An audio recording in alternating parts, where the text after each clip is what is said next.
Rudra sir, నేను వేషం మార్చుకొని మీ ముందుకు రావడం తప్పే. నేను మీ బడ్డీ చిట్టి ఫ్రెండ్ని మాత్రం నేను. మీ నుంచి చిట్టి ద్వారా చాలా తెలుసుకున్నాను. కానీ మీరే తన బడ్డీ అనే విషయం నాకు మొన్న స్కూల్లోనే తెలిసింది. అప్పుడు మీరు చిట్టితో ఉన్న టైంలో ఎంత సంతోషంగా ఉన్నారో గమనించాను.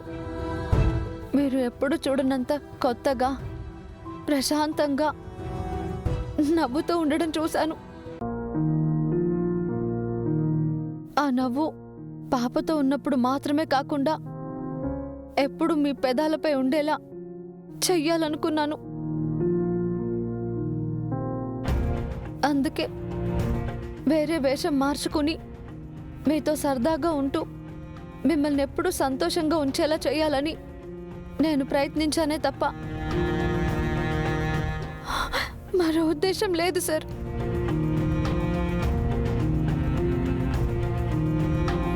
నా ప్రాణాలు కాపాడిన మీకు కృతజ్ఞతగా నేనెంతో కొంత చేయాలనుకున్నాను. Wow, nice explanation. నేను నీ ప్రాణాలు కాపాడాను కదా అని నాలో సంతోషాన్ని తీసుకురావాలనుకున్నావు. అంటే నువ్విలా మారు వేషాలు వేసుకొని ఫేక్ డ్రామాలు చేస్తే నేను సంతోషపడిపోతాను అనుకున్నావా?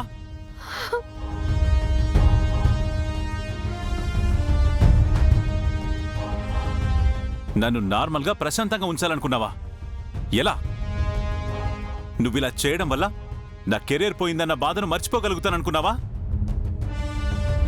నాకు దగ్గరైన వాళ్ళు దూరం అయిపోయారనేది మర్చిపోతానా? నా తమ్ముడు నాతో లేడన్న విషయాన్ని మర్చిపోతానా? చెప్పు. ఇవన్నీ తిరిగి వస్తేనే నేను సంతోషంగా ఉండగలను. అవన్నీ తిరిగి తీసుకొస్తావా?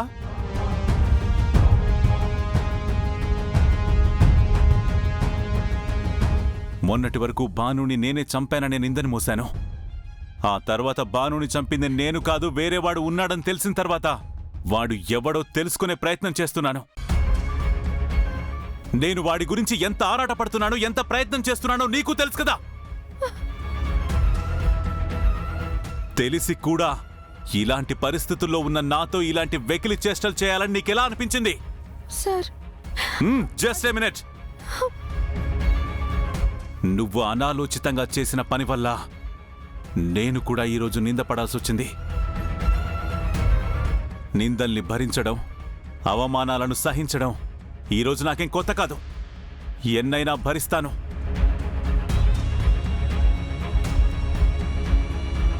నువ్వు ఇంకా ఇలానే కొత్త వేషాలు వేసి నన్ను మోసం చేస్తూనే ఉండు.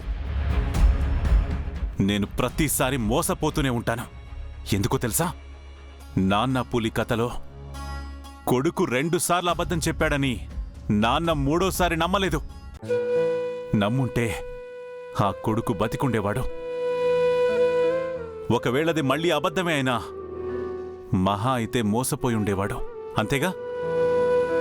అలాగే నీ అబద్ధాల్లో కూడా నిజం ఉందేమో అని నీకు హెల్ప్ చేస్తాను. That's me. చేసిన సహాయాన్ని కూడా మర్చిపోయి నువ్వు మోసం చేస్తూ ఉంటావు. That's you.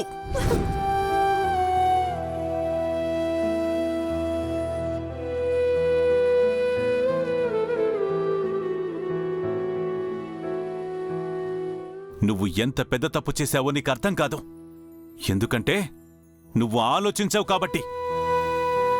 నువ్వు చేసిన మోసం వల్ల రేపు ఇంకొకరికి సహాయం చేయాలంటే అది నిజమో కాదో అని అనుమానించే పరిస్థితికి తీసుకొచ్చావు. ఒక నమ్మకాన్ని చంపడానికి మించిన పొరపాటు వేరొకటి ఉండదు. ఏమన్నా? ఇదంతా నా సంతోషం కోసం చేశానన్నావు కదా, కానీ నిజానికి నేను చేయని తప్పుకి అందరికీ సంజాయిషి ఇచ్చుకునే పరిస్థితుల్లో నిలబెట్టావు. నువ్వు కాదు కదా, ఆ దేవుడే దిగొచ్చినా నా బాధ నుంచి నన్ను బయటికి తీసుకురాలేడు. నాకు దూరమైనవి తిరిగివ్వలేడు. అందుకే నేను మారను. ఇలాగే బతుకుతాను.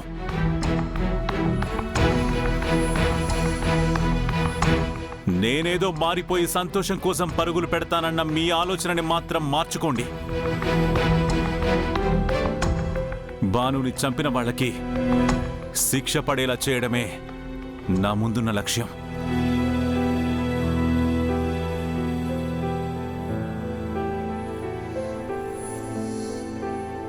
ఇది మీరు నన్ను అపార్థం చేసుకుంటారని చెప్పట్లేదు, అర్థం చేసుకుంటారని చెప్తున్నాను.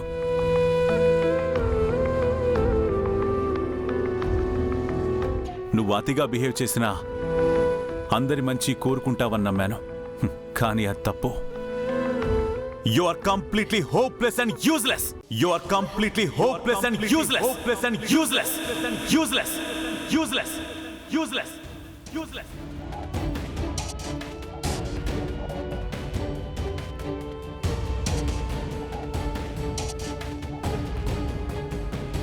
చెట్టుకి నీరు పోసి పెంచితే నీడనిస్తుంది.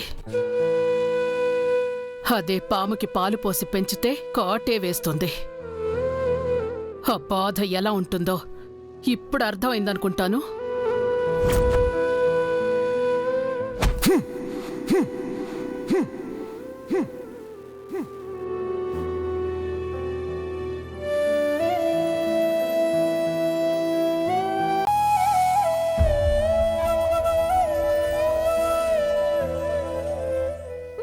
గంగా, ఒక మంచి చేయాలనుకుంటే సరిపోదు, మంచి మార్గంలో వెళ్ళడం ముఖ్యం. నీ మార్గం తప్పైనప్పుడు నీ లక్ష్యం కూడా చేరుకోలేవు.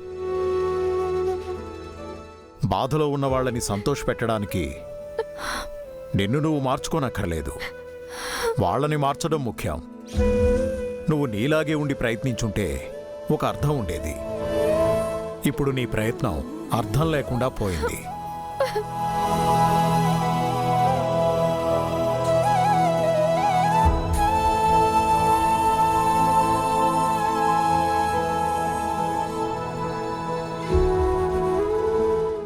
బేబీ, చేసిందంతా చేసి ఇంకా ఎందుకు క్రోకడైల్ టియర్స్? నువ్వు అందరికీ ఎన్నో మంచి విషయాలు చెప్తూ ఉంటావు కదా, మరి వాటిని పాటించడం మర్చిపోయావా? ఏదైనా ఒక పని చేసే ముందు నిదానంగా ఆలోచించు అని నాన్నగారు నీకెందుకు చెప్పారో ఇప్పుడు అర్థమైందా?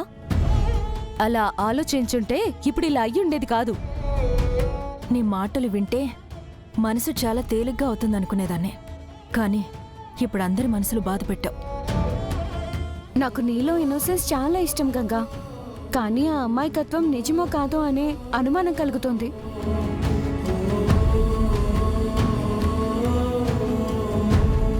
ఏంటి గంగా, మనసుకి చాలా కష్టంగా ఉంది కదా?